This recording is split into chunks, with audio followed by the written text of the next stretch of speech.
Gentiles amigos, sean bienvenidos a este canal Escudriñando tu Palabra, donde, como les he comentado, el propósito que tenemos en este canal es que podamos entrar en el conocimiento de la palabra de Dios, pero suplicándole la unción a aquel que la inspiró.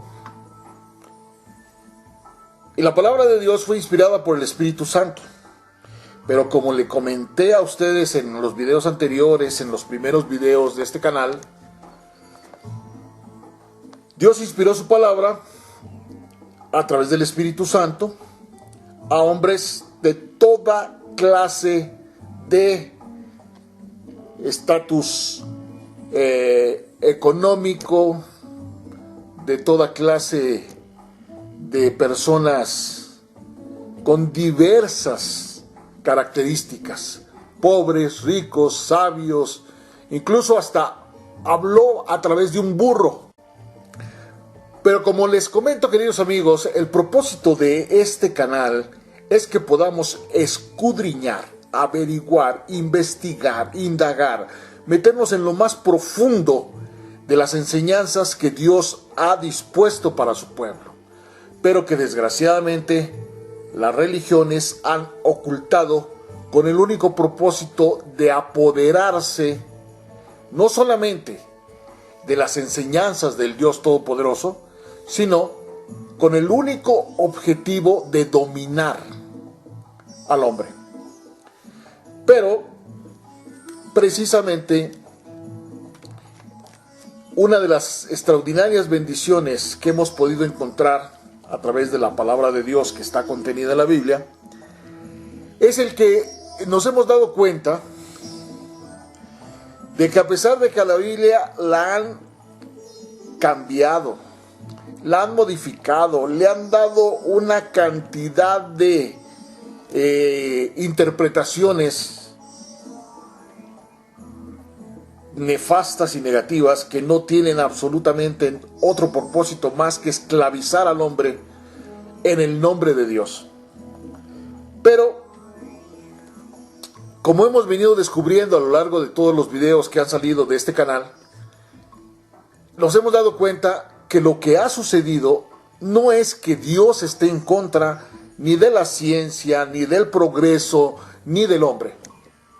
Los que han estado siempre en contra han sido las religiones, con sus dogmas, con sus doctrinas, con sus enseñanzas y con su forma de estar malinterpretando la bendita palabra de Dios. Pero, como hemos visto a lo largo de este canal, la Biblia está escrita en un lenguaje universal, que la puede entender un ruso, un japonés, un chino, un mexicano, un colombiano. Es decir, es universal. Lo puede entender hasta un marciano o cualquier raza que haya por allá en las Pléyades. Pero, como les comentaba en los últimos capítulos, que es justamente el que subí, que es acerca de la educación. ¿Y por qué le puse educación o degradación? Porque desgraciadamente la educación secular que nos han dado ha sido una educación absolutamente falsa, que no ha servido para nada. Lo único que ha servido es para que pertenezcamos a un partido, a una religión, a una afición, en fin. Nos han metido en un costal donde nos quieren manejar y manipular.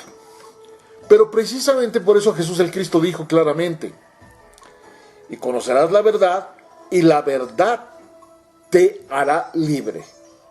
Y eso es justamente lo que estamos buscando en este canal, Escudriñando tu Palabra.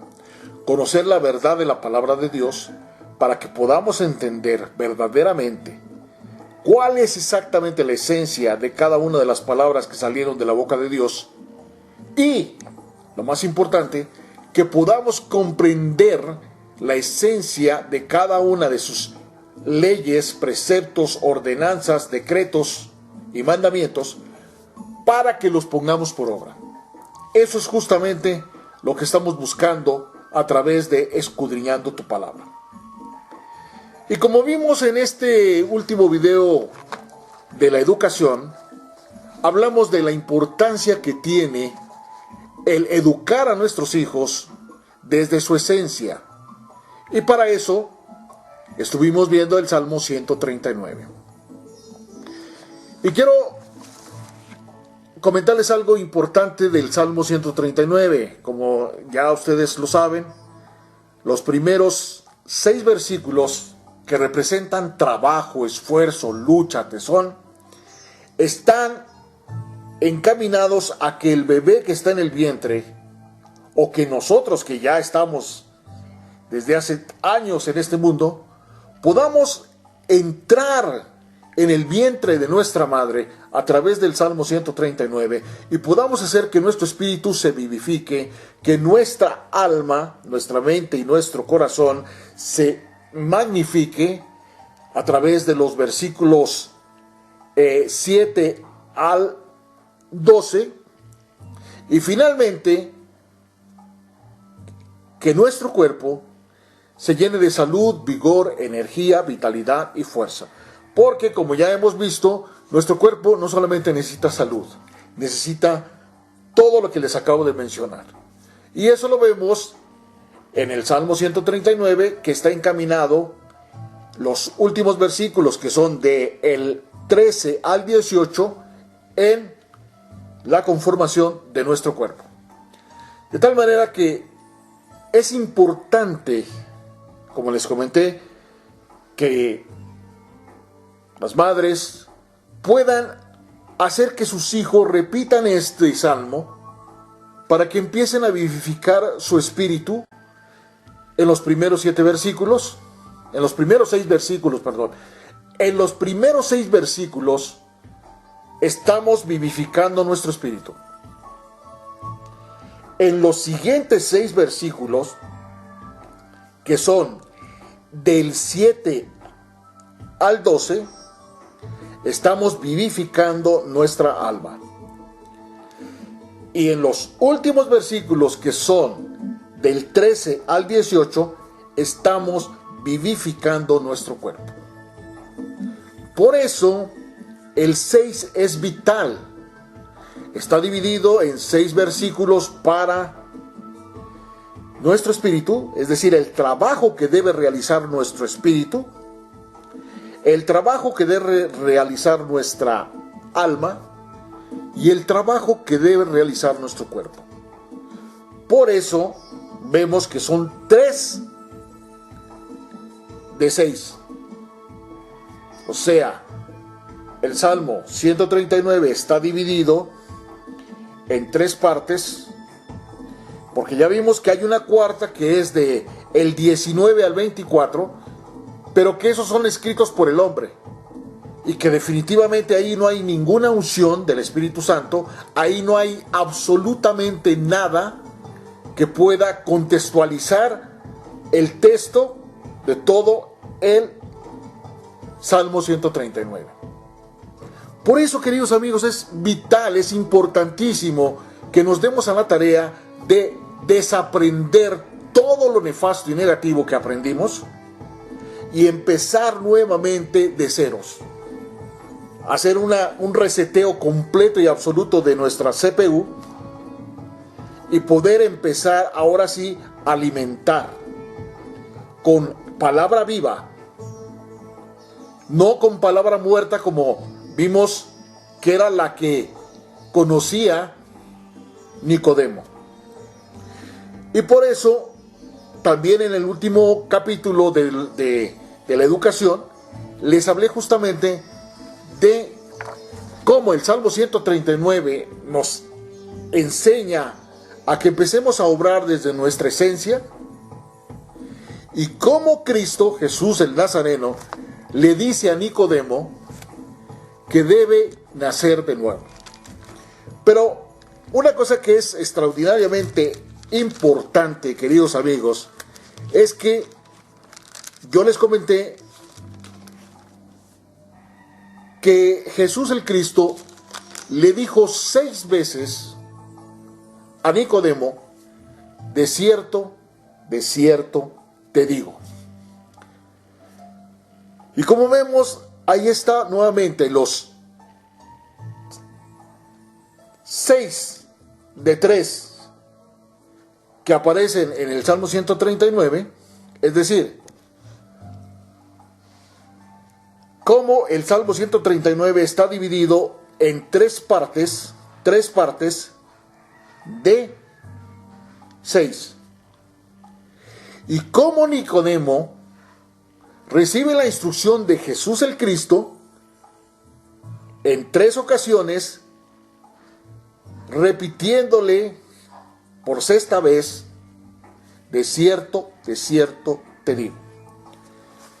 Por eso, una de las enseñanzas más importantes que tiene esto es el que nos demos cuenta que Nicodemo era un maestro, pero era un maestro de letra muerta, de la ley mosaica. En cambio, Jesús el Cristo era un maestro de letra y palabra viva. Y eso justamente nos enseña que nosotros hemos sido enseñados por falsos profetas, por falsos maestros. Y la enseñanza que nos dan, pues evidentemente no sirve para nada. Porque ya Jesús lo decía: si un ciego guía a otro ciego, pues irremediablemente los dos caerán en el hueco. Pero vayamos a este capítulo 3 de Juan, donde vemos de manera magistral lo que Jesús le dice. Es necesario nacer de nuevo. El viento sopla de donde quiere y oye su sonido, pero no sabes de dónde viene ni a dónde va. Así es todo aquel que nace del Espíritu. Pero, como ya vimos, nosotros somos el cuerpo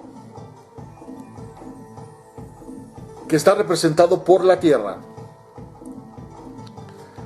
la mente que está representada por el aire,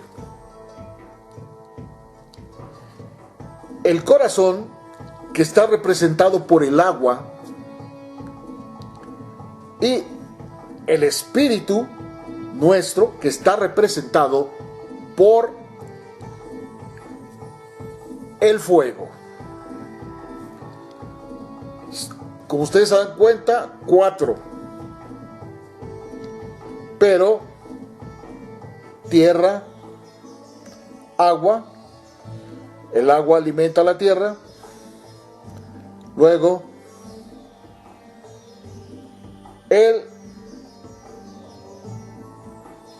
aire, que es nuestra mente, alimenta a nuestro espíritu, que es el fuego. Pero todos, absolutamente todos,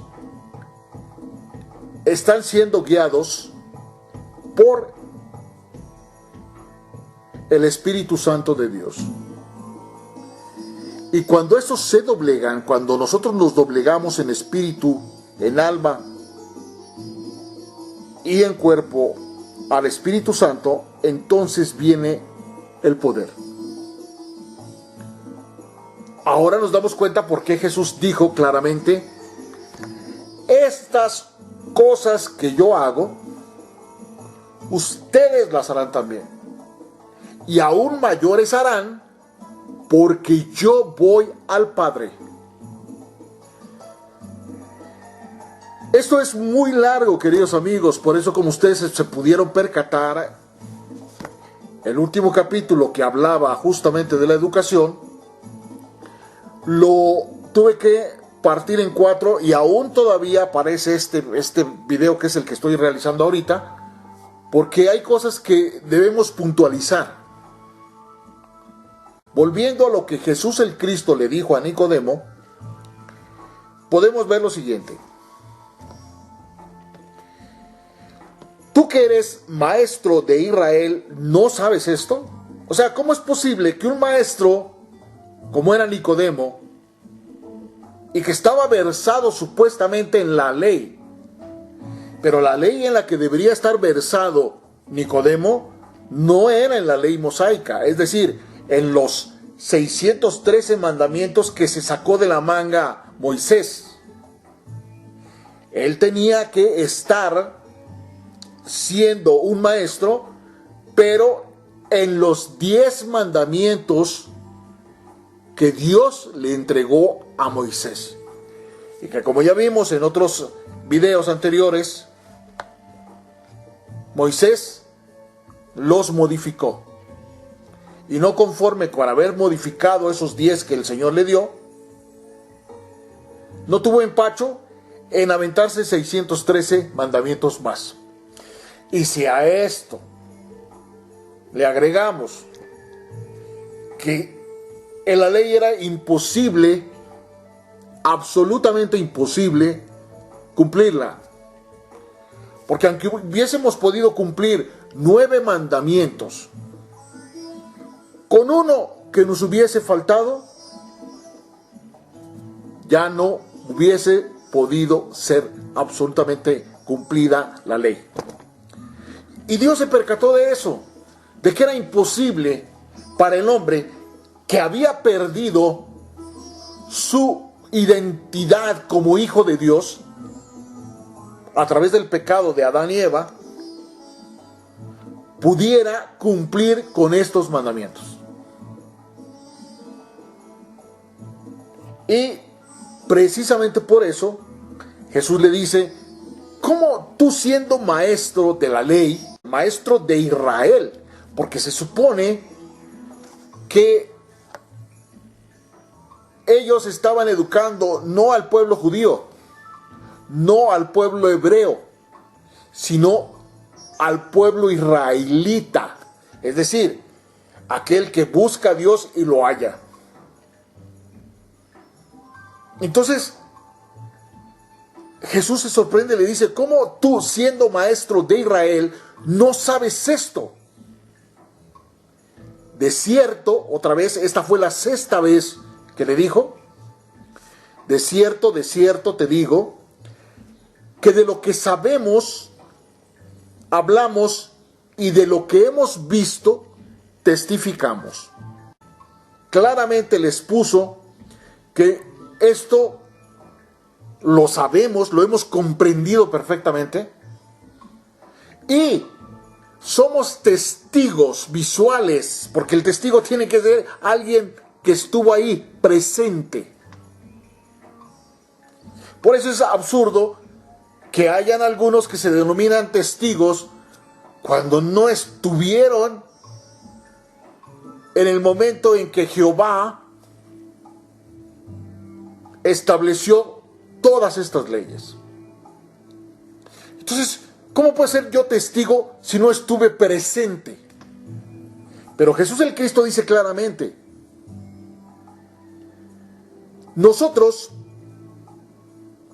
de lo que sabemos, hablamos, y de lo que hemos visto, testificamos. Pero ustedes no reciben nuestro testimonio. Si les he dicho cosas terrenales, nótese que aquí Jesús estaba hablando con Nicodemo, pero pluralizó esta información, porque dijo: si les he dicho cosas terrenales y no creen, ¿cómo creerán si les digo las celestiales? Nadie subió al cielo, ojo, sino el que descendió del cielo. Por eso es otra mentira que nos han contado, de que los santos han subido al cielo, de que la Virgen subió al cielo, porque dice claramente que nadie subió al cielo sino el que descendió del cielo, el Hijo del Hombre. Y esto es extraordinariamente importante que lo conozcamos, queridos amigos, porque, vuelvo y le repito, el propósito de este canal no es enseñarles que hemos descubierto el hilo negro. No. Lo que queremos a través de este canal es que ustedes se puedan dar cuenta de que lo que aquí les estamos manifestando está comprobado por la palabra de Dios y comprobado por la ciencia nueva, la ciencia que hoy ha establecido que no se puede tapar el sol con un dedo. Y eso lo sabían los científicos anteriores, pero ellos no quisieron aceptar. Pero lo más importante de todo esto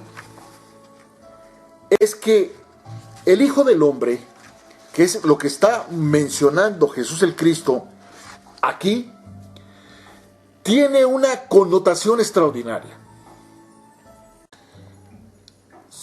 Jesús el Cristo dijo a Nicodemo: si les he dicho cosas terrenales y no creen, ¿cómo creerán si les digo las celestiales? Nadie subió al cielo sino el que descendió del cielo, el Hijo del Hombre, que está en el cielo. ¿Se dan cuenta? El único que siendo hombre había estado en el cielo es Jesús el Cristo. Y dice: y como Moisés levantó la serpiente en el desierto, así es necesario que el Hijo del Hombre, otra vez, Hijo de Hombre, sea levantado, para que todo aquel que en él cree no se pierda, mas tenga vida eterna. Pero, como les he comentado, el propósito de Escudriñando tu Palabra es que podamos escudriñar, entender, que no pasemos por alto absolutamente nada. Y aquí es donde tenemos que preguntarnos: ¿qué quiso decir Jesús el Cristo cuando dijo el Hijo del Hombre? Y siempre que nos han enseñado a leer la Biblia, y que incluso se atreven a decir que podemos leerla en un año,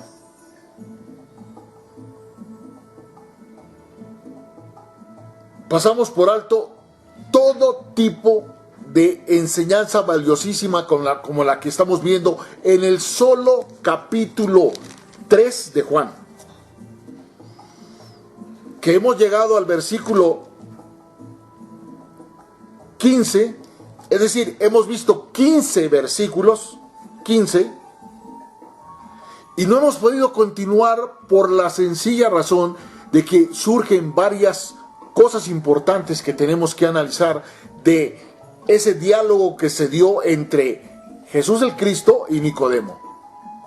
Que Nicodemo, como ya vimos, lo fue a buscar de noche, porque siendo un hombre importante de la ley, un fariseo muy importante, haya ido a buscar a un carpintero de Galilea que no tenía templo, que no tenía sinagoga, que no tenía iglesia, que lo que tenía era el desierto para predicar con el ejemplo, para mostrar. Y nos damos cuenta de que Jesús el Cristo le dijo nadie subió al cielo sino que el que descendió del cielo, el Hijo del Hombre que está en el cielo. Y luego dice, y como Moisés levantó la serpiente en el desierto, así es necesario que el Hijo del Hombre sea levantado, para que todo aquel que en él cree no se pierda, sino que tenga vida eterna. Pero amigos, ¿cómo vamos nosotros a poder escudriñar la palabra si pasamos por alto todo este tipo de información extraordinaria? Primero, ¿por qué Jesús le repitió 6 veces a Nicodemo, de cierto, te digo? 6 veces. Y ya vimos la relación que tiene esto con el Salmo 139. Pero veamos de dónde surge la palabra el Hijo del Hombre. Y nos tenemos que ir a Daniel 7, que dice, la expresión Hijo del Hombre aparece en el libro de Daniel 7, 13, y designa al vencedor de los poderes del mundo representados por bestias feroces.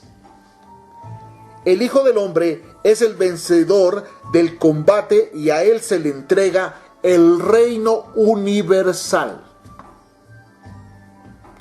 El Antiguo Testamento, Daniel, fue un libro escrito, podríamos decir que 700 años antes de que llegara Jesús el Cristo en carne a la tierra, y ya hablaba, ya profesaba, ya profetizaba que habría de venir Jesús el Cristo. Entonces, como se dan cuenta, queridos amigos, tenemos que escudriñar la palabra, porque solamente excavando en lo más profundo de todo este extraordinario tesoro, vamos a encontrar la veta que nos va a permitir, ahora sí, no hacer mandamientos de hombres, que eso es lo que todas las religiones nos han enseñado. Por eso, en una ocasión, escuché a una hermosa señora repitiendo, el Señor es mi pastor, pero el pastor no es mi Señor. Entonces, como se pueden dar cuenta, queridos amigos, tenemos que someternos a la palabra viva. Pero someternos entre comillas, porque como ya vimos en otros capítulos, Dios no quiere que nosotros nos sometamos. Él lo único que está buscando de nosotros es un corazón dispuesto, que al igual que lo hizo Elías, que al igual que lo hizo Eliseo, que al igual que lo hizo Jeremías, que al igual que lo hizo Isaías, que al igual que lo hicieron los grandes hombres de los cuales nos habla la bendita palabra de Dios, le podamos decir, heme aquí, Señor, yo iré, he aquí, heme aquí, aquí estoy, atento, dispuesto a escucharte, a sacar toda la basura, toda la iniquidad y maldad que hay y poder entrar en tu palabra. Porque quiero que tu palabra, que es viva y eficaz y más cortante que toda espada de dos filos, penetre, penetre, penetre hasta lo más profundo. Y entonces ahí podamos nosotros verdaderamente darnos cuenta que Dios no tiene religión. Porque como ya vimos, la lluvia no moja el campo de una determinada denominación religiosa. El sol sale para todos. Las manifestaciones de la naturaleza se dan a todos los niveles, altos y bajos. Por eso es que Dios no hace acepción de personas. Y nosotros no podríamos hacerlas. Pero tenemos un conocimiento, comillas, del Padre Nuestro y no nos hemos podido dar cuenta de que el Padre Nuestro no es una repetición como loro. No es una oración que Jesús el Cristo nos enseñó para que la repitamos como loros. Y por eso decía el gran Emmett Fox que desgraciadamente también fue tergiversada toda su información y fue agarrada por personas que empezaron a meterle misticismo y le metieron mucha, digamos, basura para que no podamos entender la esencia misma de lo que este extraordinario hombre llamado Emmett Fox enseñó a través de la palabra. Él tuvo la clave espiritual porque el Espíritu Santo le regaló la clave espiritual para que nos mostrara la esencia misma de la palabra de Dios. Pero ¿qué hicieron? Lo agarraron para... Ahora lo llaman el maestro ascendido. Ahora lo llaman el maestro de la metafísica. Ahora lo llaman el gurú de la nueva era y todo tipo de porquerías. Y me atrevo a decirles esto, amigos, porque si ustedes analizan y se percatan de todo lo que es la historia, se van a dar cuenta que hombres extraordinarios como Galileo Galilei, de hombres fantásticos como Johannes Kepler, de alguien que es extraordinariamente magnífico en sus descubrimientos, porque volvemos a lo mismo, nadie ha inventado nada. Estoy hablando de Nicolás Tesla. Y todo eso, queridos amigos, todos esos científicos extraordinariamente ungidos por el Espíritu Santo, lograron descubrimientos fantásticos que se han encargado de ocultar, de tapar, de esconder, para que nosotros nos quedemos con la basura y no apreciemos el tesoro grande y maravilloso que tiene esto. Por eso, queridos amigos, es de vital importancia que entendamos que tenemos que disponernos. Hoy en día tenemos un extraordinario beneficio, un beneficio magnífico que es el Internet. Pero el Internet también es una espada de dos filos. La podemos agarrar por el lado de la información nefasta y negativa, porque antes nada más teníamos la televisión para que nos idiotizara. Ahora es grave porque ahora tenemos redes sociales para que nos sigan idiotizando, para que nos sigan manipulando. ¿Y hasta cuándo, queridos amigos? Si ustedes ven la televisión, lo único que tiene es programación para imbéciles, para estúpidos. ¿Y cómo les vamos a pedir a nuestros hijos que sean una nueva generación si nosotros no nos hemos percatado de qué es lo que están aprendiendo nuestros hijos? Porque nos ha resultado más fácil que sea el maestro, que no sabe nada del niño, que no conoce su esencia, que le enseñe.